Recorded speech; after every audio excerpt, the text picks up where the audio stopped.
Good morning, students. Today we are going to study Vellore Revolt 1806. Okay, last class we have studied Veerapandiya Kattapamman, then Marudu brothers, isn't it? Okay, ma. Please don't waste your time. Then and there you have studied thoroughly. Get nice mark. Okay, ma. Okay. Today we are going to study Vellore Revolt 1806. See, the revolt has happened in Vellore. So the revolt was known as Vellore Mutiny or revolt. வெல்லூர்ல இந்த revolt நடந்ததனால இந்த revolt என்ன சொல்றாங்க, வெல்லூர் ரிவோல்ட்னு சொல்றாங்க. இந்த year 1806ல. What is mean by revolt? புரட்சி or problem. Okay,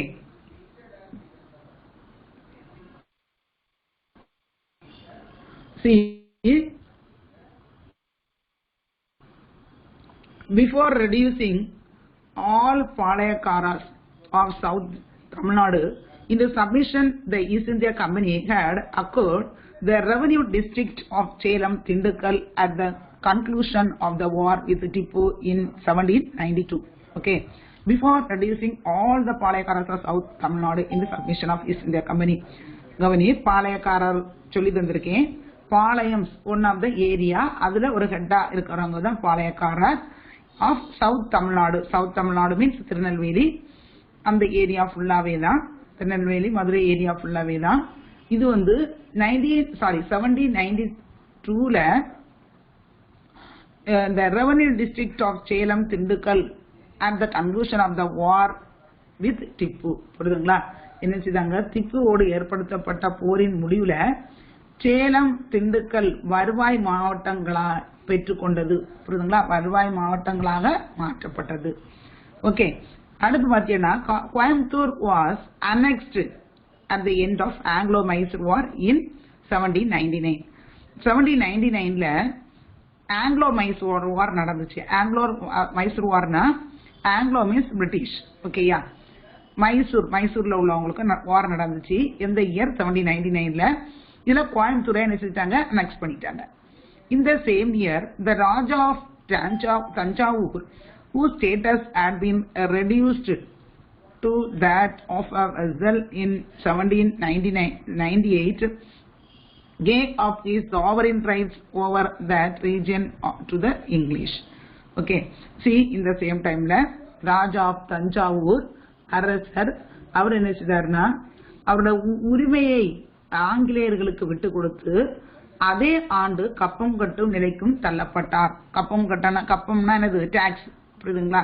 என்ன செய்தாங்க, நான் வந்து உங்களுக்கு டாக்ஸ் தந்துறேன், என்னால என்ன செய்ய முடியல, அவங்க அதிகமான அளவு என்ன செய்றாங்க, ரொம்ப கொடுமைப்படுத்துறதுனால நான் என்ன செய்றேன், என்ன இதை பதவியை விட்டு கொடுத்துக்கிட்டு என்ன செய்றாரு, கப்பம்னா என்னது, ட்ரிபியூட், டாக்ஸ் பே பண்றேன் அப்படிங்கிறாரு. After the sufficient resistance of Kattapamman in 1799, and Marudu brothers 1801, the British changed the Nawab of Arcot and disloyalty and forced a treaty on him. Like it, ஏற்கனவே சொல்லிட்டோம். கட்டப்பம்மன் வாஸ் ஹேங்க்ட் அட் கயத்தார். டேமரைன் டீ புளிய மரத்துல என்ன செய்தாங்க, அவரை தூக்கு போட்டாங்க இல்லையா? அதே டைம்ல மருது சகோதரர்களுக்கு 1801ல தூக்குல போட்டாங்க.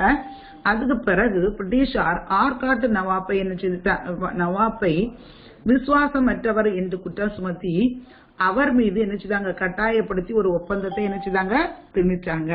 எந்த வருஷம்? 1801ல. புரியுதுங்களா? According to the treaty of 1801, the Nawab was to cede the district of Arcot, North Arcot, South Arcot, Tiruchirappalli, Madurai, Tirunelveli to the company and transfer all the administrative powers to it. நல்லா புரிஞ்சுங்க. என்ன செய்தாங்க, compel பண்ணி இந்த ஒரு ட்ரீட்டியை sign பண்ண வைக்கிறாங்க. ட்ரீட்டினா உடன்படிக்கை. அந்த உடன்படிக்கையின் படி பார்த்தீங்கன்னா ஆர்காட் நவாப்பை, நவாப் எதெல்லாம் கொடுக்குறாரு, என்னது, Arcot, north Arcot, south Arcot, Tiruchirappalli, Madurai and Tirunelveli, இந்த எல்லா பிளேஸையும் நினைச்சிட்டாங்க அவருக்கே கொடுத்துட்டு அவரு நினைச்சது நிர்வாகிக்க அதிகாரத்தோடு ஒப்படைத்து விட வேண்டும் என்று நினைச்சாரு, சொல்றாரு. புரியுதுங்களா? எல்லாத்தையும் அவர்கிட்ட ஒப்படைச்சிடாரு. புரியுதுங்களா? அடுத்து grievances of Indian soldiers. What is meant by grievances? என்னது மனக்குறைகள், grievances என்னது மன கஷ்டங்கள். இந்திய வீரர்களின் மன கஷ்டம் என்ன அப்படின்னு பார்க்கும்போது, but the resistance did not die down, ஆனா எதிர்ப்புகள் அடங்கல. என்ன மற்ற மக்கள்லாம் எதிர்த்து சொல்லுவாங்க இல்லையா, ஏன் நம்ம பிரிட்டிஷ்காரங்களுக்கு அடங்கி போய் இருக்கணும் அப்படின்னு சொல்லுவாங்க இல்லையா, அதனால problem எடுது. The dispossessed little king and feudal chieftains continued to deliberate on the future course of action against the company government. நல்லா புரிஞ்சுங்க. இதனால என்ன செய்றாங்க, சின்ன சின்ன அரசர்கள், நில சுவார்ந்தார்கள் கம்பெனி அரசுக்கு எதிராகவே என்ன செய்தாங்க, குற்றம் சுமத்துறாங்க. எதுக்கு நம்ம அவங்களுக்கு கட்டுப்பட்டு இருக்கணும், நம்ம ரைஸ் பண்ணுவோம் அப்படின்னாங்க. So the outcome of the Vellore revolt of 1809, இதனாலதான் என்ன செய்துச்சு 1806ல ஒரு பெரிய ரிவோல்ட், ஒரு ப்ராப்ளமே வெடிக்குது. நல்லா புரிஞ்சுங்க. இதுல யாரு முக்கியமான பீப்புள், இதுல லிட்டில் கிங்ஸ், ஃபியூடல் சீஃப்டன்ஸ், புரியுதுங்களா, இவங்கெல்லாம் not accept to surrender the British. என்ன செய்யல, பிரிட்டிஷுக்கு நாங்க சரண்டர் ஆக மாட்டோம், நாங்க எதுக்கு அவங்களுக்கு சரண்டர் ஆகணும் அப்படின்னு சொல்றாங்க. The objectives condition for the last Dutch fight exists on the eve of the revolt. என்னது, இதனால என்ன செய்துச்சு, இதன் விளைவாகத்தான் என்ன செய்து ஒரு பெரிய புரட்சியை ஏற்படுத்தியது. அதே மாதிரி பார்த்தீங்கன்னா புரட்சியின் இறுதி நிகழ்வு அந்நிய ஆட்சியின் தூக்கி எறிவதுதான் இதனுடைய முக்கியமாக நோக்கமாக இருந்தது. புரியுதுங்களா, அந்த ஆட்சி நம்மளுக்கு தேவையில்லை, நம்ம ஆட்சி தான் நமக்கு தேவை அப்படின்னு தான் முக்கியமான நோக்கம். The Chipais in the British Indian Army nursed a strong sense of resentment over low salary and poor prospects of promotion. ஆனா இது என்ன ஆயிடுச்சுன்னா, இதுல ராணுவத்துல சிப்பாய்கள், அதாவது சிப்பாய்ஸ்னா சோல்ஜர்ஸ், புரியுதா, பணியாற்றியவர்களுக்கு குறைவான ஊதியமே வழங்கப்பட்டது. ஆனா பதவி உயர்வுக்கான வாய்ப்புகள் குறைவாகவே இருப்பது, இதெல்லாம் நினைச்சிட்டு கடுமையான கோபத்துடனே நினைச்சுதாங்க பணியாற்றி வந்தார்கள். யாரு, இந்தியன் சிப்பாய்ஸ். புரியுதுங்களா, நல்லா புரிஞ்சுங்க. இந்தியன் சிப்பாய்ஸுக்கு லோ சேலரி கொடுத்தாங்க, நல்ல ஒரு மதிப்பு இல்ல. இதனால இந்தியன் சிப்பாய்ஸ் என்ன, சிப்பாய்ஸ்னா வீரர்கள், போர் வீரர்கள், சோல்ஜர்ஸ். ஓகே, இதனால என்ன செய்தாங்க, அவங்களுக்கு பிடிக்கவே இல்லை அங்க ஒரு என்ன செய்து ஒர்க் பண்றதுக்கு. The English army officers can respect for the social and religious sentiments of the Indian Chipais also angered them. அதே மாதிரி என்ன செய்தாங்க, இவங்களுக்கு எந்த ஒரு இதுவுமே கொடுக்கல. சமூக சமய நம்பிக்கைகளுல யாருக்கு நம்பிக்கை இருக்காது, பிரிட்டிஷ்காரர்களுக்கு. புரியுதுங்களா, நம்ம என்ன செய்வோம், கோயிலுக்கு போக சாமி கும்பிட எல்லாம் பண்ணுவோம் இல்லையா, அதெல்லாம் அந்த நம்பிக்கையெல்லாம் அவங்களுக்கு இருக்காது. அது யாருக்கு இருக்கும், இந்தியன்ஸ் இருந்துச்சு. அதனால அவங்க என்ன செய்தாங்க, அதுல அவங்க ரொம்ப ஈடுபாடா இருந்தது. யாருக்கு பிடிக்கல, பிரிட்டிஷ்காரங்களுக்கு பிடிக்கல. The state of peasantry from which class the Chipais had been recruited also bothered them much. Okay, என்ன செய்யுச்சு, இதனால பெசன்ட்ரி, இதை ஒர்க் பண்றவங்க, அதே மாதிரி சிப்பாய்ஸ்க்கெல்லாம் என்ன செய்தாங்க, நல்ல ஒரு ரெஸ்பெக்ட் கொடுக்கல. With new experiments in land tenure causes unsettled condition and famine broke out.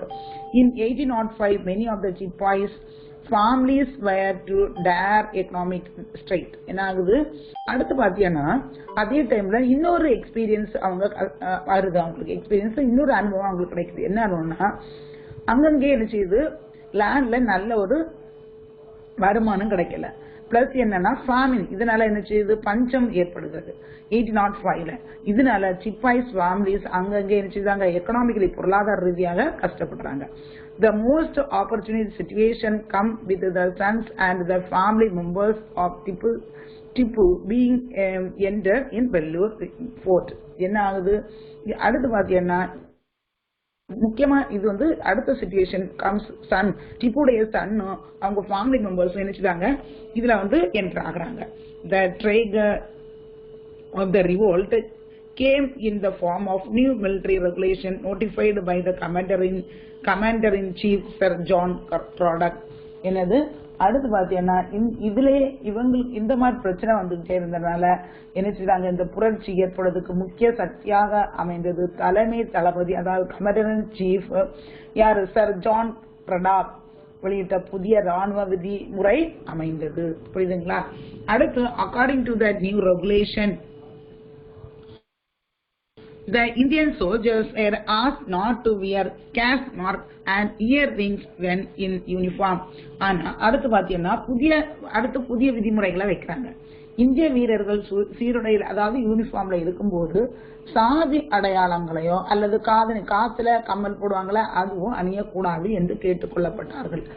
ஆனா யாருக்கு இது பிடிக்காது? இந்த முன்னாடி எல்லாம் நினைச்சுவாங்க போர் வீரர்கள் அதாவது சோல்ஜர்ஸ் இந்த ராஜராஜ சோழன் ராஜேந்திர சோழன் சோழாஸ் பாண்டியாஸ் அவங்க எல்லாம் காதுல பெரிய கம்மெல்லாம் போட்டிருப்பாங்க, தொங்கட்டா பெருசா போட்டிருப்பாங்க இல்லையா? அதுதான் அவங்க பெரிய வீரனுக்கு அழகு அந்த மாதிரி நினைப்பாங்க. அதே மாதிரி நெற்றியில திருநாறு பூசிருப்பாங்க, அதெல்லாம் பெரிய ஒரு வீரனுக்கு அழகாக நினைப்பாங்க. ஆனா யாரு அந்த பிரிட்டிஷ்காரங்க அதுக்கு அக்செப்ட் பண்ணல. அவங்களுக்கு இதுல ஒரு நம்பிக்கையே கிடையாது. So they are not accept. ஓகேயா? They were to be cleanly shaven on the chin and maintain uniformity, but about how their master looked. அடுத்து என்ன சொல்றாங்கன்னா நீ தாடி மீசை இதுவுமே வைக்க கூடாது. அதே மாதிரி நல்லா சேவ் பண்ணிட்டு வரணும். புதிய வகையான தலைப்பாகை தீயை சேர்ப்பது போலானது. தலைப்பா எல்லாம் வச்சிருப்பாங்க பாத்திருக்கியா? பழைய காலத்து ராஜாக்கள் நல்ல தலைப்பாச்சு அதுக்கு மேல கிரீடம் எல்லாம் வச்சிருப்பாங்க இல்லையா? அதெல்லாம் வைக்க கூடாது. அதெல்லாம் வைக்கிறது எது மாதிரி இருக்குன்னா ஒரு தீயை எரிச்சு தலையில விடுறது மாதிரி இருக்கு அப்படிங்கிறாங்க. யாரு? இந்த பிரிட்டிஷ் அந்த மாதிரி சொல்றாங்க.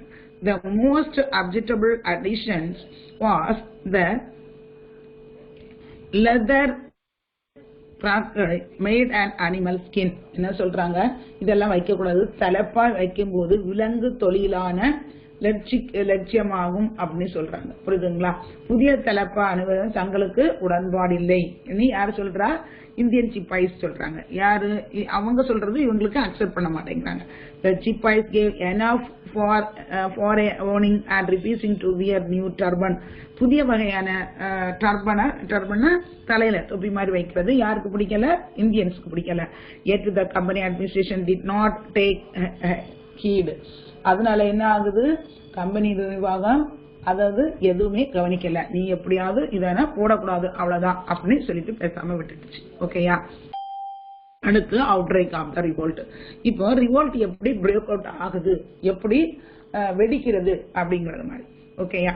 So on 10th July 1806, in the early hours, guns were booming, and the Indian Sepoys of 1st and 23rd Regiment raised their standard of revolt. ஓகேயா?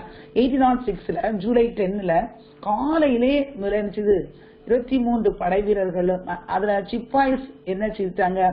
துப்பாக்கி முழக்கத்தோட என்ன செய்றாங்க? புரட்சியில இறங்குறாங்க. Colonel Fancourt, who commanded the garrison, was the first victim. அடுத்து யார் இறங்குறாரு? Kernel pen என்பவர் முதல்ல பலியாகிறாரு. அந்த பெரிய உயர் பதவியில இருந்தார் இல்லையா? அவர் நினைச்சிட்டாரு பலியாகிறாரு.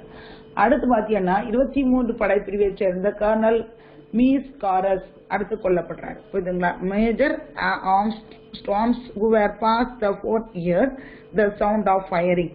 ஓகேயா? அடுத்து பாத்தீங்கன்னா when he stopped to anchor he was shot with bullets. என்ன செய்றாரு? அப்படி இருக்கும் பொழுது என்ன ஆகுது?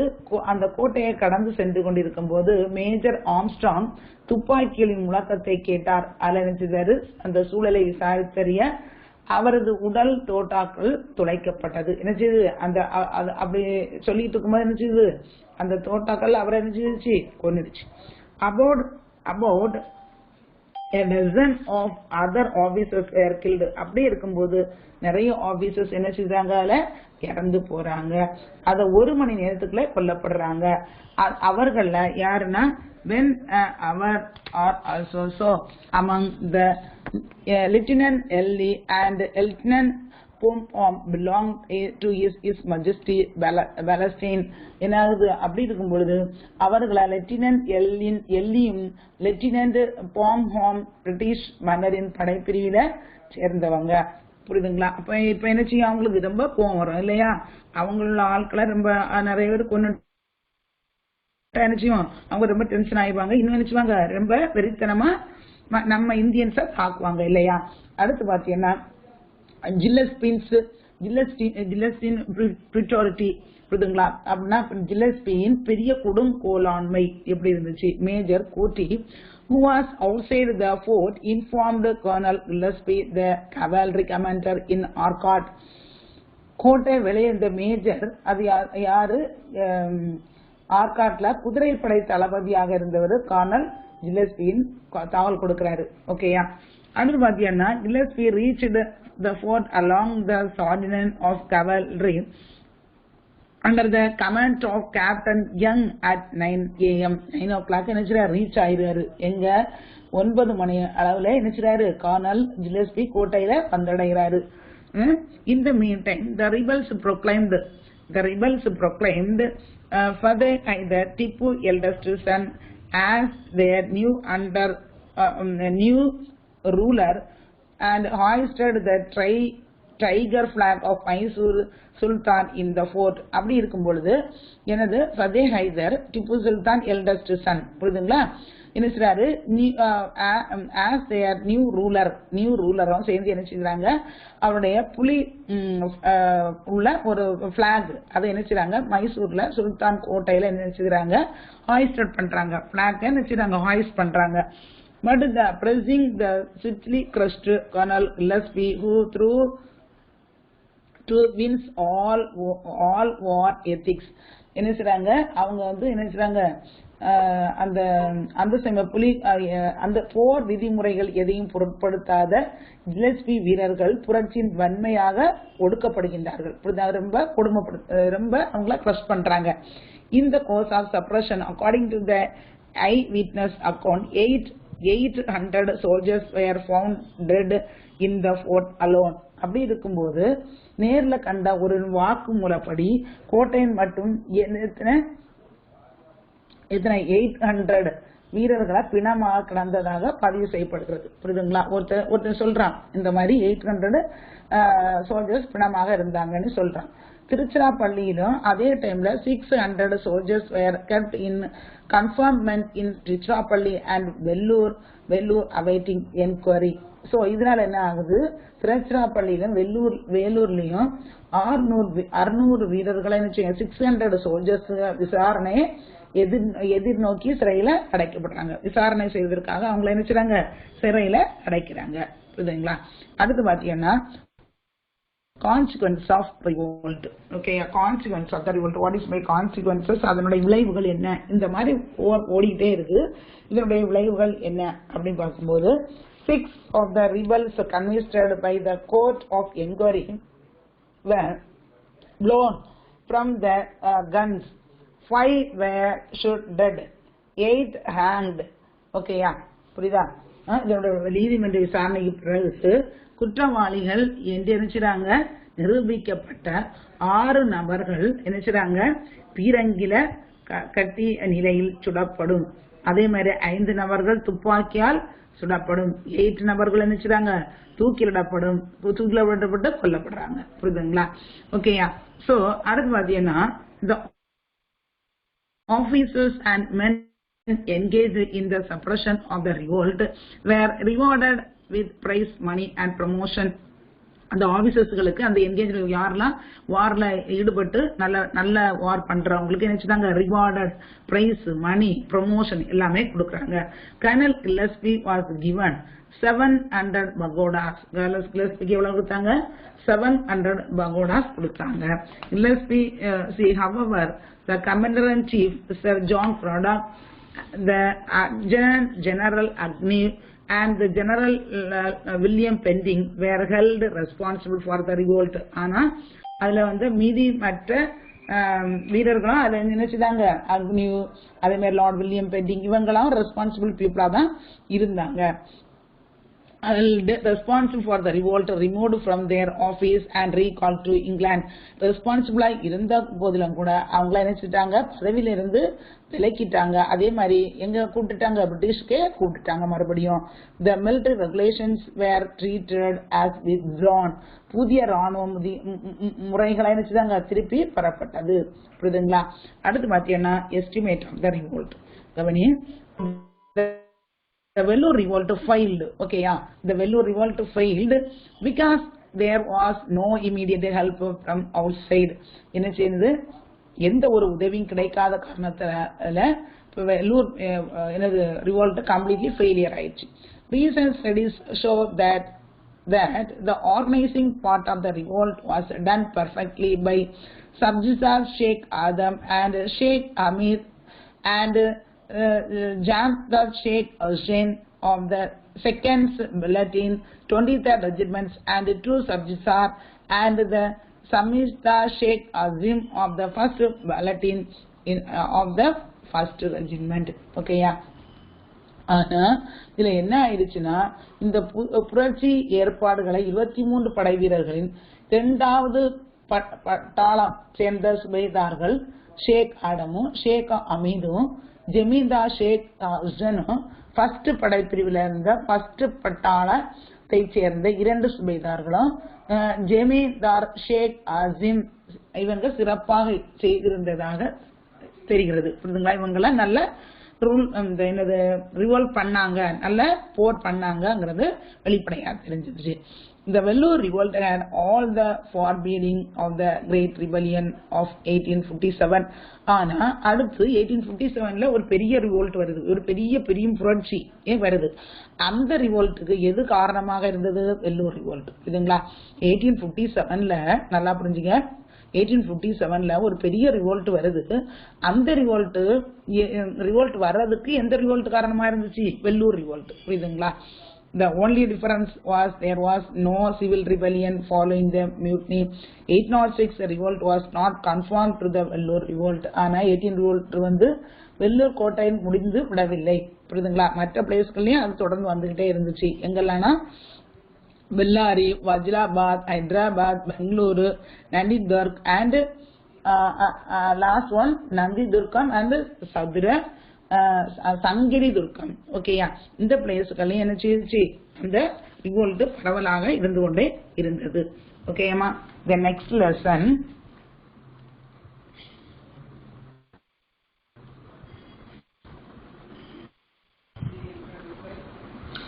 ஓகேமா, history 7th lesson, anti-colonial movements and the British nationalism. Okay, anti-colonialism movements, anti-colonialism movements and the British nationalism. Already you know what is meant by colonialism. Without the permission of the people that the owner, they forced to capture the place. Isn't it? They forced to capture the places. Okay, எதிராக நம்ம இடத்துக்கு எதிராக அவங்க வந்து ப்ராப்ளத்தை create பண்ணி நம்ம பிளேஸை ஃபோர்ஸ் பண்ணி கேப்சர் பண்றது. ஓகேயா? ஓகே, see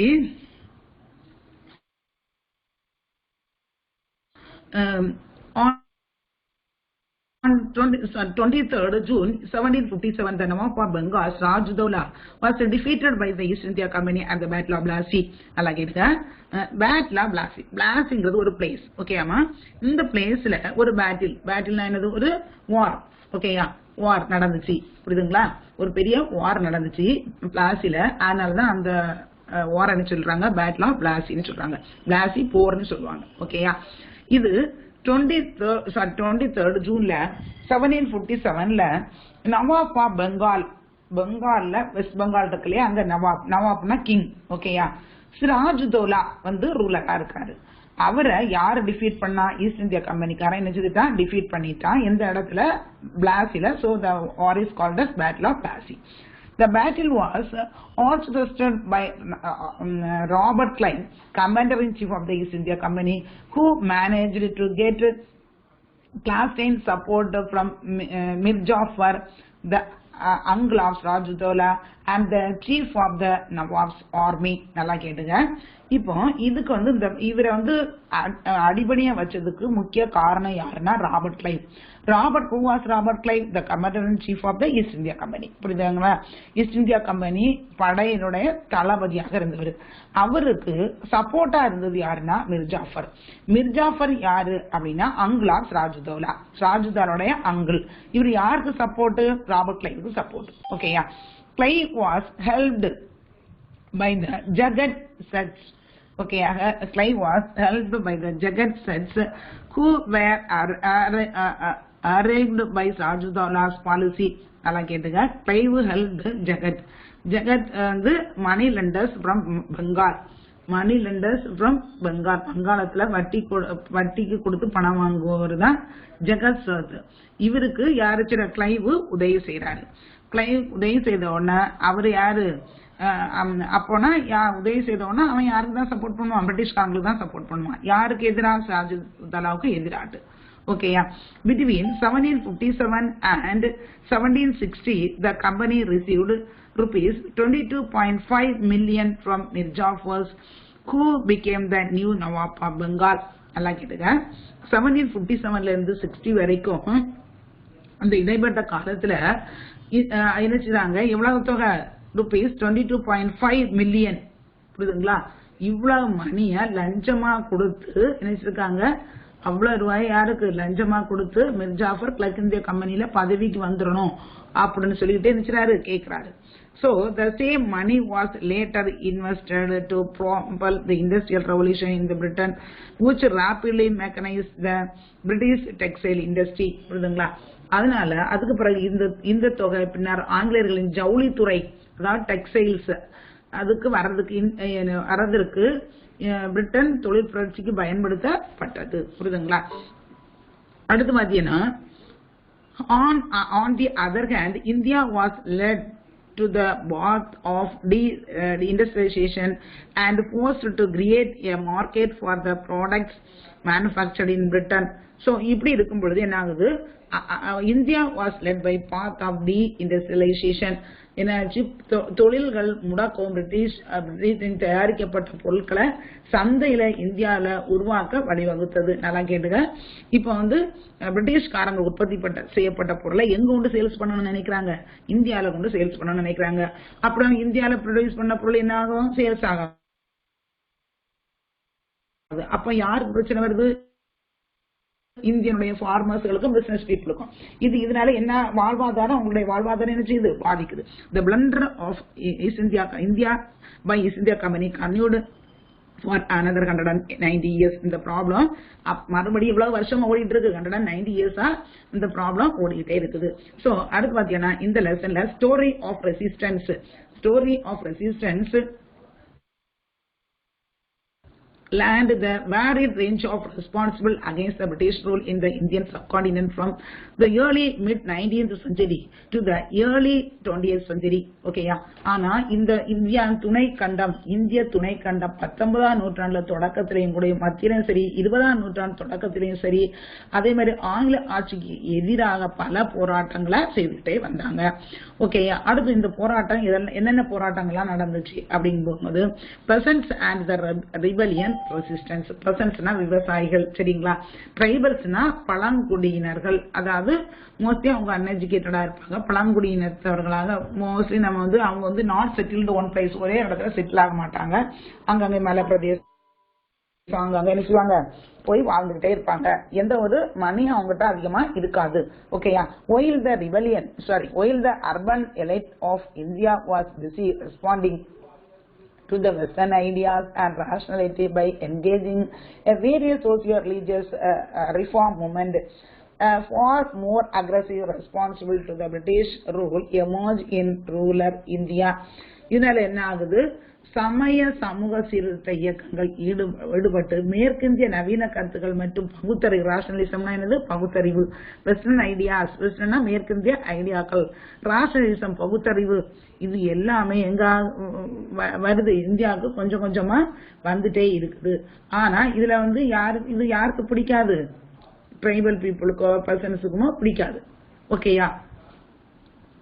அடுத்து பாத்தீங்கன்னா,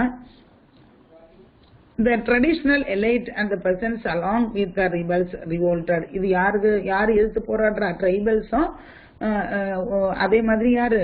ட்ரெடிஷனல் எலைட் அவங்கெல்லாம் எதிர்த்து இந்த மாதிரி எங்களுக்கு பிடிக்கல, பாரம்பரிய உயர் குடி மக்கள் என்ன செய்றாங்க? இது எங்களுக்கு பிடிக்கல அப்படின்னு நினைச்சாங்க. பிரச்சனையில வேண்டாம் அப்படின்னு சொல்லி பிரச்சனை பண்றாங்க. They were not necessarily seeking the removal of British, but rather the restoration of the pre-colonial order. இதனால இந்தியாவிலிருந்து ஆங்கிலேயர்களை வெளியேற்றுவதற்கு அவர்கள் கோராமல் காலனி ஆதிக்கத்திற்கு முன்பிருந்த நிலையை நினைச்சிருங்க மீண்டும் கொண்டு வரணும்னு நினைக்கிறாங்க. ஓகேயா. அடுத்து there were nearly 100 persons oppressing during British rule. They can be classified into following categories. புரியுதுங்களா? என்ன செய்றாங்க, இதுல வந்து குறைந்தது 100க்கு குறையாத எண்ணிக்கை விவசாயிகள் என்ன செய்றாங்க, இந்த பிரச்சனையில ஈடுபடுறாங்க. ஓகே. First one is என்னது, restorative rebellion. Agitation of this type relates to attempts to restore old order and old social relations. என்ன சொல்றாங்க, இந்த வகை போராட்டம் பழமை முறையை மற்றும் பழைய சமூக உறவுகளையும் நிலைநிறுத்தும் முயற்சி தொடர்புடையதாக அமைந்தது. ஓகே, பழைய முறைகள். அடுத்து ரிலீஜியஸ் மூமெண்ட்ஸ் புரிஞ்சுங்க. ரிலீஜியஸ் மூமெண்ட்ஸ் அதாவது என்னது, சமய இயக்கங்கள். இந்த இயக்கங்கள் என்னன்னா, such agitation were led by the religious leader. இதுல வந்து சமய லீடர்கள் மட்டும்தான் இதுல ஜாயின் பண்ணாங்க. who fought for the liberation of the local populace by restructuring society on certain religious principles. என்ன சொல்றாங்க, இந்த சமய வீரர்கள் இந்த சிந்தனை அடிப்படையில சமூக சீரமைப்பை உள்ளூர் மக்களுக்கு விடுதலைக்காக போராடினாங்க. அடுத்து social validity. The leaders of such movements were considered criminal by the British and the traditional elite, but were looked upon by their people as heroes or champion of the cause. Social validity அதாவது என்னன்னா, சமய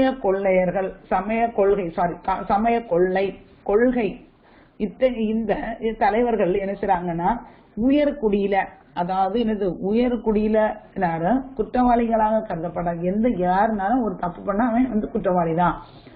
ஆனால் அச்சமூகத்தை சார்ந்த மக்கள் தங்களுடைய மேம்பாட்டுக்காக என்ன செய்யணும், உழைக்க அவங்க சாதனைகளை கண்டறியணும் அப்படிங்கிறாங்க. புரியுதுங்களா? people of heroes are champion of the causes. Okay, mass insurrection.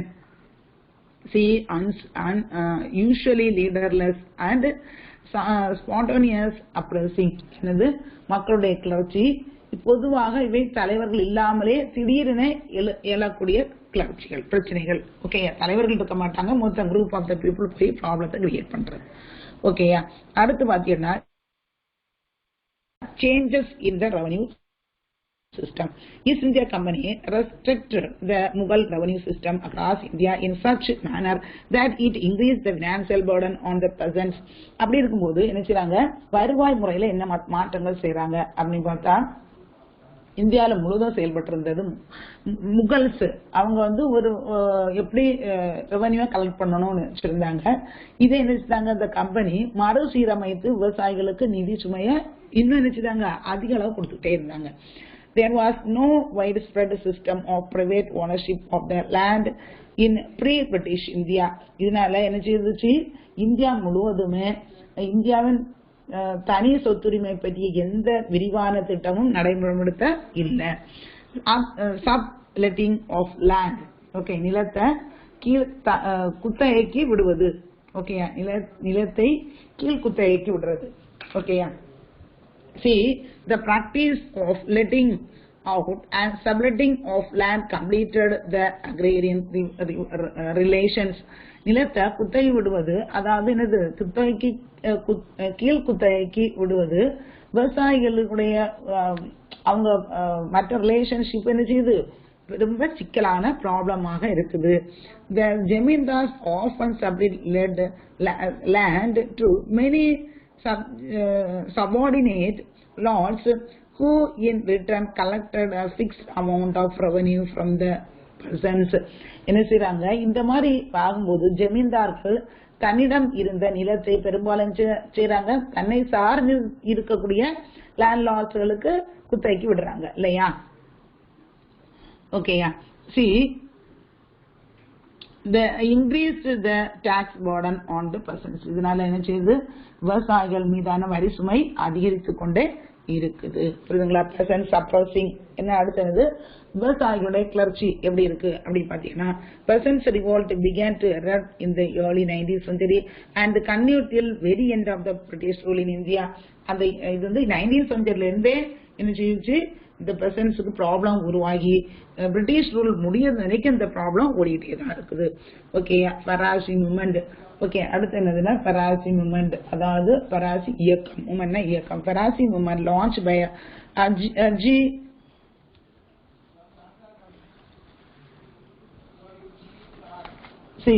Haji Hariatullah. Okay, Shariatullah. Okay, Shariatullah in 1818. Okay, yeah, Haji Shariatullah 1818. After the death of Shariatullah in 1839, the rebellion led by his son Dundu Mayan, who called upon the peasants not to pay tax. புரியுதுங்களா? அடுத்து வராசி moment ஒரு moment start பண்றாரு. யாரை start பண்ணா? Haji Shariatullah start பண்றாரு in 1818ல.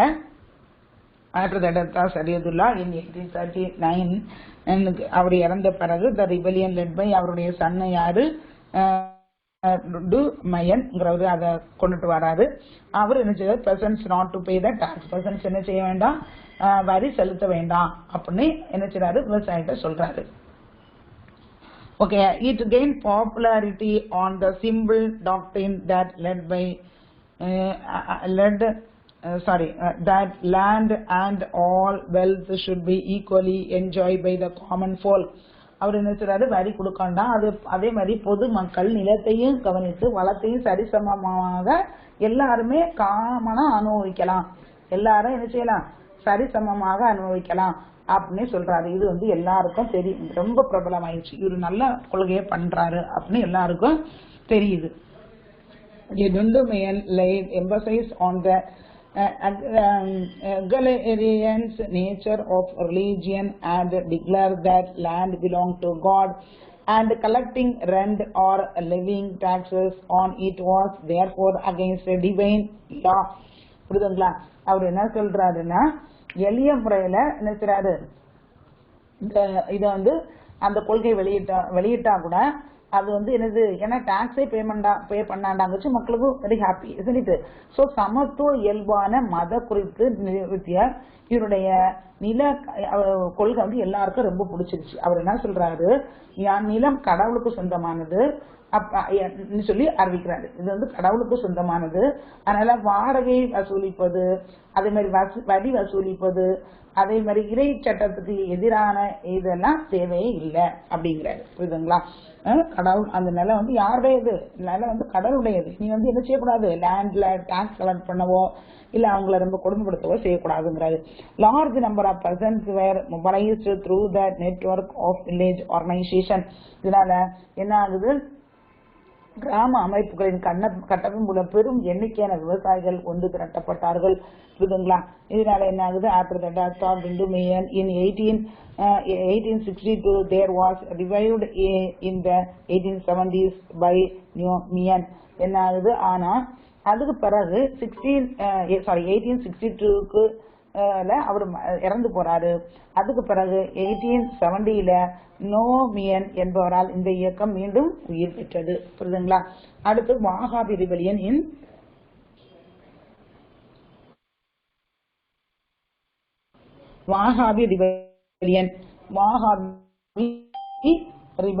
புரியுதுங்களா? இது வந்து வாகாபி, அதாவது ரிபெலியன் கிளர்ச்சி அல்லது புரட்சி ஆர் ப்ராப்ளம். வாகாபி ரிபெலியன் இந்த Parasat. Okay, okay. The Wahhabi rebellion was an anti-imperial and anti-landlords movement. இது எதுக்கு எதிரானது, ஆங்கில ஆட்சிக்கும் அதே மாதிரி ஆன்டி லேண்ட்லார்ட்ஸ் நிலப்பிரபுக்கு எதிராகவும் செயல்பட்டது. ஓகேயா? It originated in around 1827 in the Varasat region of Bengal. இது எந்த இயர் ஸ்டார்ட் ஆச்சு, 1827ல ஸ்டார்ட் ஆச்சு. எந்த இடத்துல, Varasat regions of Bengal. ஓகேயா? It was led by an Islamic preacher Tipu Mir who was deeply influenced by the Wahhabi teachings. Okay, இது வந்து start பண்ணது யாரு, டிட்டு மீர். ஓகேயா, இவர் வந்து ஒரு இஸ்லாமியர். இவர் தான் இதை முத கொண்டு வராரு. ஓகேயா. See, he became an influential figure among the predominantly Muslims presently oppressed under the Orative Jamindar system. இவர் வந்து ஜமீன்தார் முறையை ஒடுக்கப்பட்ட குறிப்பாக இஸ்லாமிய விவசாயிகள் மத்தியில அவர் செல்வாக்கு மிக்க நபராக திகழ்ந்தார். ஓகேயா. அடுத்து tribal அப்ரெசிங். See, tribal oppressing under the colonial rule. அந்த ட்ரைபல்ஸ்னா யாரு? பழங்குடியினர்கள் புரட்சி பண்றது. Under colonial rule, for the first time in Indian history, government claimed a direct proprietary right over forest. ஓகேயா, முதல்ல புரட்சி பண்ணும்போது காலனி ஆட்சியில பாத்தீங்கன்னா இந்திய வரலாற்றுல முதலாக அரசு வனங்கள் குறித்த நேரடி தனி உரிமை வேண்டும் அப்படின்னு கேட்கிறாங்க. ஓகேயா.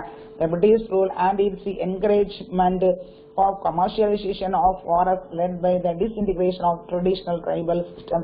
நல்லா புரிஞ்சுங்க. பிரிட்டிஷ் வந்து ரூல் பண்றாங்கல்ல, என்கரேஜ்மெண்ட் ஆஃப் த கமர்ஷியலைசேஷன். அவங்க வந்து எதுக்குதான் வாணிப நோக்கத்துக்கூட வந்திருக்காங்க. அப்ப என்னச்சுவாங்க, அவங்க ஃபாரஸ்ட் எல்லாம் என்னச்சுவாங்க, அழிச்சிருவாங்க. ட்ரெடிஷனல் ட்ரைபல் கல்ச்சர் ஒண்ணுமே இருக்காது. அதனால அவங்க எதிர்த்து போராடுறாங்க. It encouraged the incursions of tribal areas by the non-tribal people such as moneylenders, traders, land grabbers and the contractors. புரியுதுங்களா? நல்லா பற்றி it encouraged the incursions of the tribal. இதற்கு என்ன செய்யுது, ஆனா பழங்குடி பகுதிகளில் பழங்குடி அல்லாதவராக இருக்கிறாங்கல்ல, அதாவது மணி லெண்டர்ஸ், வட்டிக்கு கொடுக்கறவங்க, கமர்ஷியல் பீப்புள், நில ஜமீன்தார் பீப்புள், ஒப்பந்தக்காரங்க, இவங்கெல்லாம் ஊடுருவதற்கு இது ஊக்கம் தந்தது. புரியுதுங்களா?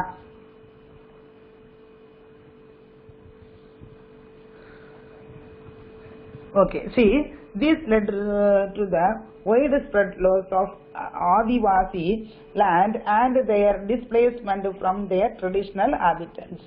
ஓகேயா, இதனால என்ன ஆகுது, அந்த பகுதியில ஆதிவாசி நிலத்தின் பெரும் பகுதி இழக்கப்பட்டு அவர்கள் தாங்கள் பராமரிக்கப்பட்ட குடியில் இருந்து பகுதியில அவங்க என்ன செஞ்சாங்க, இடம்பெயர்ந்து வேற ஒரு இடத்துக்கு போறதுக்கு அவருடைய பிரச்சனை இந்த மாதிரி ஆயிடுச்சு. ஓகே. அடுத்து பாத்தீங்கன்னா tribal resistance was therefore responsible against those who either introduced change in the peaceful tribal life or took undue advantage of the innocence of the tribal people. ட்ரைபல்ஸ்னா யாரு? மலை ஜாதி மக்கள், பழங்குடியினர்கள். இவங்க வந்து வாழ்க்கையில மாற்றத்தை அறிமுகம் செய்தவர்கள் அல்லது பழங்குடி இருக்க மக்கள் அப்பாவித்தனத்தை தேவையின்றி தங்களுக்கு சாதகமாக பயன்படுத்திட்டு நினைச்சுதாங்க அவங்கள பிரச்சனை ஏற்படுத்திக்கிட்டே இருந்தாங்க. கோல்ட் ரிவோல்ட். நெக்ஸ்ட் வந்து கோல்ட் ரிவோல்ட். ஓகேயா. See, one major tribal revolt, the coal uprising, in which year 1831 and 32 took place Chotanagpur and Chingam regions of present-day Jharkhand and Odisha. புரியுதுங்களா? நல்லா கவனிச்சிங்க. இது எந்த இடத்துல கோல் ரிவோல்ட் வந்து கோல் புரட்சி எங்க நடக்குதுன்னா சொட்டநாக்பூர் ஏரியால நடக்குது. எந்த இயர்? 1831 and 32. சிங்மம் ஏரியா எந்த இடத்துல இருக்குன்னா ஜார்க்கண்ட் ஸ்டேட்ல இருக்குது அண்ட் ஒடிசாலையும் இருக்குது. ஓகே. அந்த மக்கள் அங்கதான் வாழ்ந்துட்டு இருக்காங்க. Under the leadership of Bindrai and Singrai. ஓகேயா. அதுல யாரு லீடரா இருக்கா? பின்ரையும் சிங்ரையும் லீடரா இருக்காங்க. The raja of Chotanagpur had leased under the moneylenders the job revenue collection. ஓகேயா. the raja of Chotanagpur had, அந்த Chotanagpur ஏரியா ராஜா இருக்கார்ல, had leased out the moneylenders. moneylenders வட்டிக்கு கொடுப்பாங்க. job of revenue collection. அவருடைய ஜாப் இந்த ரெவன்யூ கலெக்ஷன். ஓகேயா. the accessory and possible victims of tribal from their land led by recipient of polls. அவங்களுக்கு ட்ரைபல்ஸுக்கு என்னது, ட்ரைபல்ஸ்களுக்கு அந்த ஏரியால அதிக வட்டி கடன் கொடுத்தல் மற்றும் பழங்குடியினை கட்டாயப்படுத்தி அவங்க பகுதியிலிருந்து வெளியேற்ற இந்த கோல் இனத்தவர்களின் கோபத்தை ஏற்படுத்தியது. புரியுதுங்களா? The initial protestants and resistance coals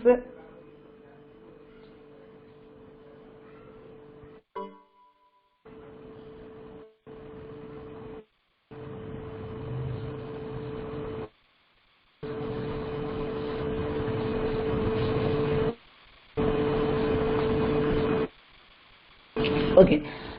See, the initial protest, the resistance coals was in the form of blunder as an attack on the properties of outsiders. என்ன ஆகுது? இதனால கோல்ஸ் இந்த பிளண்டர் எல்லா ஏரியாவும் அழிக்கிறாங்க, ரொம்ப அட்டாக் பண்றாங்க, அந்த ப்ராப்பர்ட்டிஸ் எல்லாம் அழிக்கிறாங்க. This was followed by the killing of moneylenders and merchants. அடுத்து என்ன ஆகுது? இது அடுத்து யாரும் ஃபாலோ பண்றா? மணிலெண்டர்ஸ். மணிலெண்டர்ஸ்னா யாரு? வட்டி கொடுத்து வாங்குறவங்க. மர்ச்சன்ட் பிசினஸ் பீப்புளும் அந்த மாதிரி செய்யறாங்க. ஓகேயா? So the tribal leaders adopted varied methods to spread their message, such as the beating of drums accompanied by the warning to all outsiders to leave. The British suppressed the rebellion with great violence. எல்லாம் புரிஞ்சுங்க. இப்படி என்ன செய்றாங்க? பயங்கரமாக கொல்லப்படுறாங்க. ஆனா மேளங்கள் முழங்கி அம்பு மற்றும் இதெல்லாம் வச்சு ஏது அவங்கள வெளியே போகணும் அப்படின்னு சொல்லி அவங்கள கிளர்ச்சி பண்றாங்க. ஆனா என்ன செய்றாங்க? பிரிட்டிஷ் அரசு என்ன செய்துச்சு? வன்முறையாக ரொம்ப ஃபோர்ஸ் பண்ணி அவங்கள அடிச்சு தவத்து உடைச்சி அவங்கள என்ன செய்றாங்க? அந்த ரிபெலியனை சப்ரஸ் பண்றாங்க. புரியுதுங்களா? அந்த கிளர்ச்சியை அடக்குறாங்க. ஓகேயாமா? See, okay, today class is over, ma. Next class I will take next day. Okay, thank you.